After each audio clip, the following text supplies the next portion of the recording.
पाया जा रहा है। केंद्र सरकार ने हाल ही में 23,000 करोड़ 23,000 करोड़ रुपए से ज्यादा का इमरजेंसी कोविड रेस्पॉन्स पैकेज भी जारी किया है। मैं चाहूंगा कि इस बजट का उपयोग हेल्थ इंफ्रास्ट्रक्चर को और मजबूत करने के लिए हो। जो भी इंफ्रास्ट्रक्चरल गैप्स राज्यों में हैं, उन्हें तेजी से भरा जाए। खास तौर पर ग्रामीण इलाकों, रूरल एरियाज, उस पर हमें ज्यादा मेहनत करने की जरूरत है। इसके साथ ही सभी राज्यों में आईटी सिस्टम्स, कंट्रोल रूम्स और कॉल सेंटर्स का नेटवर्क मजबूत करना भी उतना ही जरूरी है। इससे रिसोर्सेज के डेटा, उसकी जानकारी पारदर्शी तरीके से नागरिकों को मिल पाती है। इलाज के लिए मरीजों और परिजनों को इधर उधर भागना नहीं पड़ता। साथियों, मुझे बताया गया है कि आपके राज्यों में जो 332 पीएसए प्लांट्स एलोकेट किए गए हैं, उनमें से 53 कमीशन हो चुके हैं। मेरा सभी राज्यों से आग्रह है कि इन पीएसए ऑक्सीजन प्लांट्स को जल्द से जल्द पूरा करें। किसी एक सीनियर अफसर को स्पेशली यही काम में लगाइए और 15-20 दिन का मिशन मोड में इस काम को आप पूरा करवाइए। साथियों, एक और चिंता बच्चों को लेकर भी है। बच्चों को कोरोना संक्रमण से बचाने के लिए हमें अपनी तरफ से पूरी तैयारी करनी होगी। साथियों, हम देख रहे हैं कि पिछले 2 हफ्तों में यूरोप के कई देशों में एकदम तेजी से केसेस बढ़ रहे हैं। अगर हम पश्चिम में देखें, चाहे यूरोप के देश हों, चाहे अमेरिका, इधर हम पूरब में देखें तो बांग्लादेश, म्यांमार, इंडोनेशिया, थाईलैंड, बहुत तेजी से केसेस बढ़ रहे हैं और कल्पना बाहर का अनेक प्रकार से कहीं पर 4 गुना, कहीं 8 गुना, कहीं 10 गुना बढ़ोतरी आई है। ये पूरी दुनिया के लिए और हमारे लिए भी एक चेतावनी भी है, एक बहुत बड़ा अलर्ट है। हमें लोगों को बार बार ये याद दिलाना है कि कोरोना हमारे बीच से गया नहीं है। हमारे यहां ज्यादातर जगहों में अनलॉक के बाद की जो तस्वीरें आ रही हैं, वो इस चिंता को और ज्यादा बढ़ाती है। इसका जिक्र मैंने अभी नॉर्थ ईस्ट के सब साथियों से बात कर रहा था, उस दिन भी किया था। मैं आज फिर से जोर देकर के इस बात को दोहराना चाहता हूं। आज जो राज्य हमारे साथ जुड़े हैं, इनमें तो कई बड़े मेट्रोपॉलिटन शहर हैं, बहुत सघन आबादी वाले हैं। हमें इसे भी ध्यान में रखना होगा। सार्वजनिक स्थलों पर भीड़ लगने से रोकने के लिए हमें सजग, सतर्क और सख्त होना पड़ेगा। सरकार के साथ साथ अन्य राजनीतिक दलों, सामाजिक संगठनों और एनजीओज को, सिविल सोसाइटी को साथ लेकर हमें लगातार लोगों को जागरूक करते रहना है। मुझे विश्वास है कि आप सबके व्यापक अनुभव इस दिशा में काफी काम आएंगे।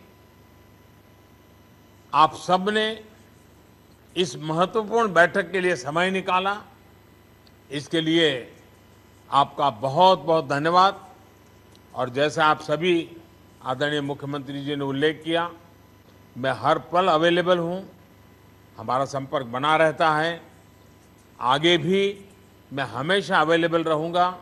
ताकि हम सब मिलकर के इस संकट से मानव जात को बचाने के इस अभियान में अपने अपने राज्यों को भी हम बचा सकें। मेरी आप सबको बहुत शुभकामनाएं हैं। बहुत बहुत धन्यवाद। अब मैं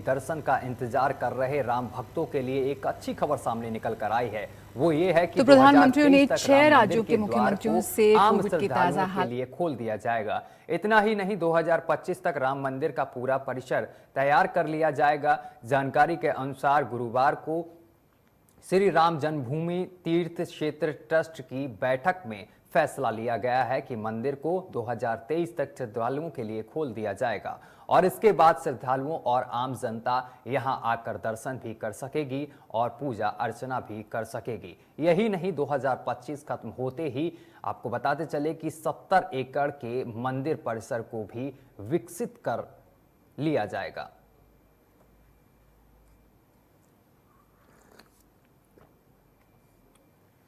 तो आपको बताते चले कि 2023 तक यहां पर पूजा पाठ शुरू हो जाएगी। भक्तों के लिए बड़ी और अच्छी खबर सामने निकल कर आई है।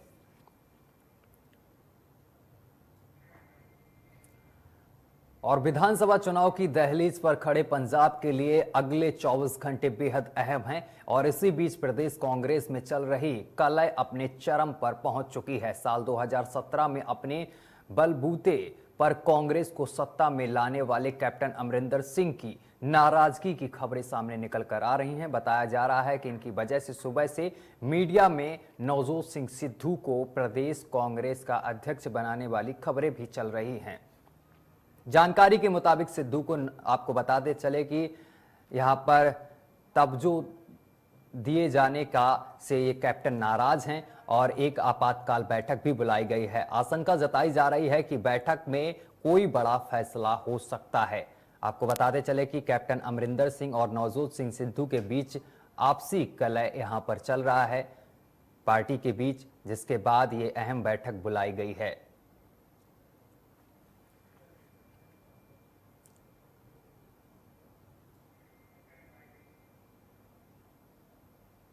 और भगोड़ा हीरा कारोबारी मेहुल चौकसी डोमिनिका में जमानत मिलने के बाद एंटीगुआ और बारबुडा पहुंच गया है। बीत बताते चले कि डोमिनिका में गैर कानूनी तरीके से रहने के आरोप में वह 51 दिन तक हिरासत में रहा, जिसके बाद भारत से एंटीगुआ पहुंचने पर मेहुल चौकसी ने बताया है कि मैं घर वापस आ गया हूं, लेकिन इस यातना में मेरी आत्मा पर मनोवैज्ञानिक और शारीरिक रूप से स्थायी निशान छोड़ दिए हैं। और आगे उन्होंने कहा है कि मैं सोच भी नहीं सकता था कि भारतीय एजेंसियों के जरिए मेरा सारा कारोबार बंद करने और मेरी सारी संपत्ति जब्त कर लेने के बाद मेरे अपहरण का प्रयास किया जाएगा। तो जनता पर एंटीगुआ, आपको बताते चले कि जमानत पर एंटीगुआ पहुंच गया है मेहुल चौकसी, और जिसके बाद उसने ये कहा है कि भारत ने हमारे सारे कारोबार को ठप कर दिया।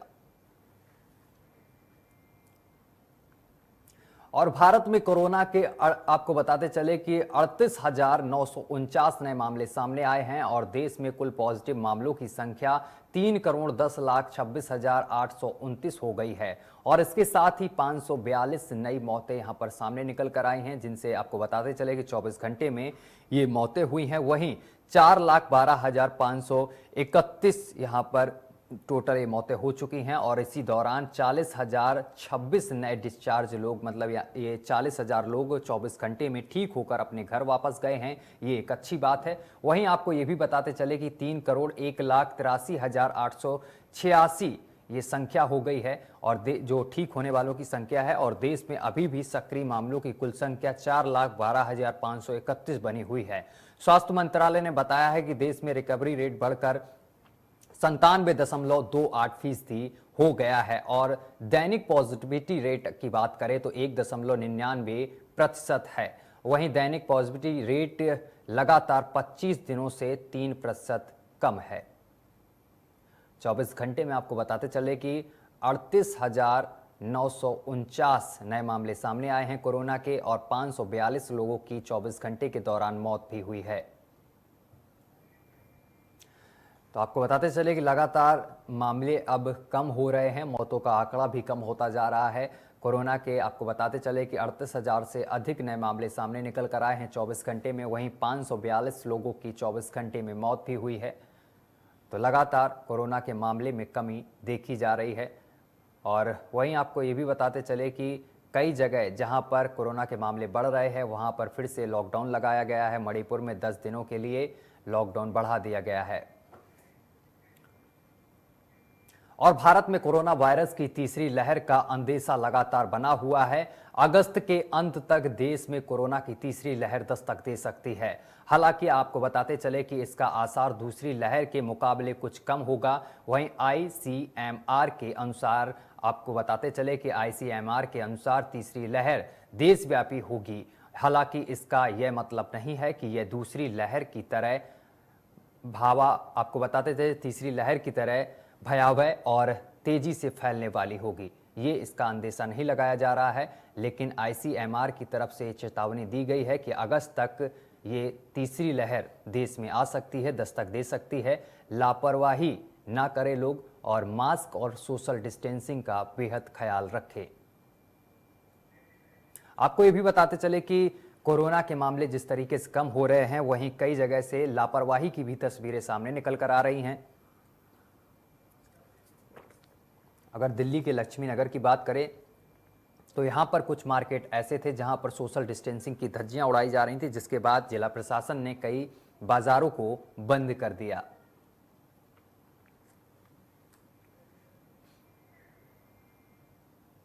और महंगाई के मोर्चे पर आम लोगों के लिए राहत भरी खबर सामने आई है। पेट्रोल और डीजल के महंगाई से परेशान आम लोगों की आज सरकारी तेल कंपनियों ने बड़ी राहत दी है। आपको बताते चले कि कल तेल कंपनियों ने पेट्रोल और डीजल के भाव बढ़ाए थे और कल पेट्रोल में 35 पैसे प्रति लीटर और डीजल में 15 पैसे प्रति लीटर की बढ़ोतरी हुई थी। लेकिन दिल्ली में आज पेट्रोल 101 रुपये 54 पैसे प्रति लीटर और डीजल का भाव 89 रुपये 87 पैसे प्रति लीटर हो गया है। वहीं मुंबई में पेट्रोल 107 रुपये 54 पैसे प्रति लीटर और डीजल 97 रुपये 45 पैसे प्रति लीटर है। वहीं कोलकाता में अगर पेट्रोल और डीजल की बात की जाए तो कोलकाता में पेट्रोल 101 रुपये 74 पैसे प्रति लीटर और डीजल 93 रुपये 2 पैसे प्रति लीटर बिक रहा है। वहीं चेन्नई की अगर बात करी जाए पेट्रोल और डीजल की तो चेन्नई में पेट्रोल 102 रुपये 23 पैसे प्रति लीटर और डीजल की कीमत 94 रुपये 39 पैसे प्रति लीटर बिक रहा है। तो आम लोगों के लिए आज थोड़ी राहत की खबर है, क्योंकि पेट्रोल और डीजल के भाव में जो कीमत है वो हम आपको बता रहे हैं, दिल्ली में 101 रुपये के करीब पेट्रोल की बिक रहा है। और उत्तर भारत में मानसून के आगमन के साथ ही जहां लोगों को गर्मी से राहत मिली है, तो वहीं कई जगहों पर परेशानियां बढ़ गई हैं। कई राज्यों में भारी बारिश के चलते तबाही मच गई है। महाराष्ट्र, उत्तर प्रदेश, बिहार, हिमाचल प्रदेश, उत्तराखंड, गुजरात, पश्चिम बंगाल समेत कई राज्यों में मूसलाधार बारिश ने आफत बनकर आई है। और मौसम विभाग का कहना है कि अगले 4 से 5 दिन तक ये बारिश लगातार होती रहेगी और हिमाचल और उत्तर प्रदेश सहित उत्तराखंड के कुछ स्थानों पर भारी बारिश से बहुत भारी वर्षा हो सकती है। आईएमडी की तरफ से राजस्थान, जम्मू कश्मीर के लिए ऑरेंज अलर्ट जारी कर दिया गया है। हिमाचल प्रदेश और उत्तराखंड के लिए भी येलो अलर्ट जारी किया गया है। मौसम विभाग के अनुसार मध्य प्रदेश, छत्तीसगढ़, पंजाब, हरियाणा में आज हल्की से मध्य बारिश की संभावना है। तो हिमाचल, उत्तराखंड में कुदरत का कहर देखने को मिल रहा है। मुंबई में हाई अलर्ट जारी किया गया है और कई राज्यों में बारिश की चेतावनी दी गई है। आपको बताते चले कि बारिश होने से कई जगह बारिश से यहाँ पर तबाही का मंजर देखने को मिला है। कई जगह पर बादल फटने की तस्वीरें आई हैं और जिसके चलते लोग बाढ़ में फंस भी गए हैं। और महाराष्ट्र की राजधानी मुंबई के कई इलाकों में तेज बारिश देखने को मिली है। आपको ये भी बताते चले, मौसम विभाग के अनुसार शहर में अगले 24 घंटे के लिए अलग अलग स्थानों पर मध्य से भारी बारिश की चेतावनी दी गई है। वहीं आपको बताते चले कि वाडला क्षेत्र में भारी बारिश से सड़क पर पानी जमा हो गया है। मौसम विभाग के अनुसार अगले 18 घंटे के दौरान मुंबई शहर, ठाणे, रायगढ़ और रत्नागिरी जिले में भारी बारिश हो सकती है। वहीं आपको ये भी बताते चले, कई जिले में यहाँ पर मूसलाधार बारिश देखने को मिल रही है और इसी बीच भारी बारिश के कारण बसों के रूट बदल दिए गए हैं और पानी में पटरियों के डूबने से यहाँ पर लोकल ट्रेनों की आवाजाही भी रोक दी गई है। जगह जगह सड़क पर और गलियां तालाब में तब्दील हो गई हैं, यानी कि सड़कों पर झमाझम बारिश भर गया है, जिससे कई जगह पर सड़कें यानी कि प्रतिबंध यहाँ पर लगा दिया गया है। कई लोकल ट्रेनें बंद कर दी गई हैं क्योंकि रेल ट्रैक जो है वहाँ पर पानी भर जाने से रेलों का आवागमन भी रुक गया है। और पुडुचेरी में 20 बच्चों के कोरोना संक्रमित पाए जाने के बाद से स्वास्थ्य विभाग में हड़कंप मच गया है। आनंद फानन में सभी बच्चों को अस्पताल में भर्ती कराया गया है। स्वास्थ्य एवं परिवार कल्याण सेवा निदेशक एस मोहन कुमार ने यह जानकारी दी है। उन्होंने बताया है कि बच्चों को यहाँ के कदीर कमन स्थित इंदिरा गांधी सरकारी मेडिकल कॉलेज सह अस्पताल में भर्ती कराया गया है। कुमार ने आगे बताया है कि बच्चों की आयु का ब्यौरा जुटाया जा रहा है। तो आपको बताते चले, पुडुचेरी में 20 बच्चे कोरोना संक्रमित पाए गए हैं। बच्चों के संक्रमित मिलने से स्वास्थ्य विभाग में हड़कंप मच गया है। सभी बच्चों को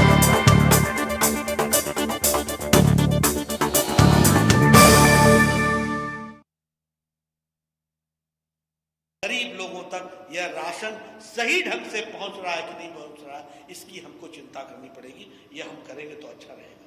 मित्रों, आत्मनिर्भर भारत में लगभग 3 लाख करोड़ रुपए हमारे मध्यम वर्ग के जो उद्यमी हैं उनके लिए एमएसएमई सेक्टर में खर्च हो रहा है।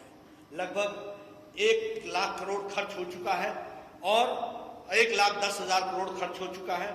हम चाहेंगे कि हमारे लोग इसमें अपने आप को शामिल करें और जो उद्यमी सेक्टर है, मैं यहाँ भी निवेदन करूंगा स्वतंत्र देव जी से कि हर छोटे बड़े शहर में जो ये उद्यमी हैं, एमएसएमई सेक्टर के लोग हैं, इनको बुलाएं, इनकी बैठक करें, इनसे पूछें कि मोदी जी के द्वारा भेजा गया 3 लाख करोड़ रुपए यह तुम्हारे तक पहुंच रहा है कि नहीं पहुंच रहा, तुम इसका उपयोग कर रहे हो कि नहीं कर रहे हो, 1 डिस्ट्रिक्ट 1 प्रोडक्ट में आप उसका उपयोग कर रहे हो कि नहीं कर रहे हो, उसके साथ जुड़ रहे हो कि नहीं जुड़ रहे हो। यह काम भी भारतीय जनता पार्टी के कार्यकर्ताओं को अपने हाथ में लेना।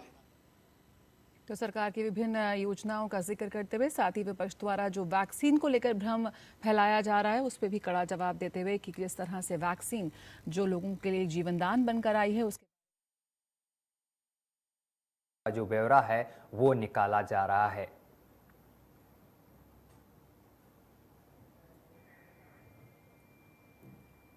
कई साल से रास्ते में अटकी ग्रेटर नोएडा वेस्ट की मेट्रो रेल योजना अब जल्द ही पटरी पर आ जाएगी। आपको वे भी बताते चले कि अक्टूबर से यूपी के सीएम योगी आदित्यनाथ इसकी आधारशिला रख सकते हैं और इस लाइन के शुरू होते ही ग्रेटर नोएडा वेस्ट देश की राजधानी दिल्ली से जुड़ जाएगा और अभी तक यह पब्लिक ट्रांसपोर्ट की कोई सुविधा नहीं थी। अभी तक आपको ये भी बताते चले कि यहाँ पर पब्लिक ट्रांसपोर्ट की कोई सुविधा नहीं थी और नया रूट करीब 15 किलोमीटर का होगा और पहले फेज में 5 मेट्रो रेल स्टेशन बनाए जाएंगे। आपको ये भी बताते चले कि साल 2022 में शुरू होने वाला यह प्रोजेक्ट कोरोना लॉकडाउन के चलते यहाँ पर लेट हो चला था, जिसके बाद नोएडा ग्रेटर नोएडा अथॉरिटी के चेयरमैन ने भी इस प्रोजेक्ट की मॉनिटरिंग शुरू कर दी है। जानकारी के मामले तो यहाँ पर नोएडा सेक्टर 51 से ग्रेटर नोएडा वेस्ट के मेट्रो का रूट 15 किलोमीटर का है, लेकिन शुरुआत सिर्फ 5 मेट्रो स्टेशन से होगी और सभी 5 station sector 122, sector 123, greater Noida sector 4, greater Noida sector 2 और इकोटेक 12 पर बनेंगे। हालांकि इस पूरे रूट पर 9 स्टेशन बनाने की तैयारी है, लेकिन greater Noida waste metro line के शुरू होते ही वेस्ट के सेक्टर ग्रेटर नोएडा की एक्वा लाइन और दिल्ली मेट्रो की ब्लू लाइन से जोड़ा जाएगा।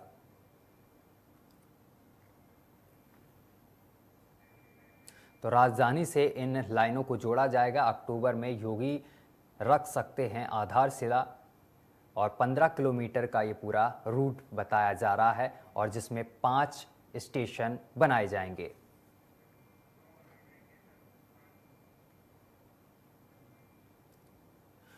फिलहाल के लिए बुलेटिन में अभी के लिए बस इतना ही। देश दुनिया की तमाम खबरें देखने के लिए देखते रहिए नेशन फर्स्ट।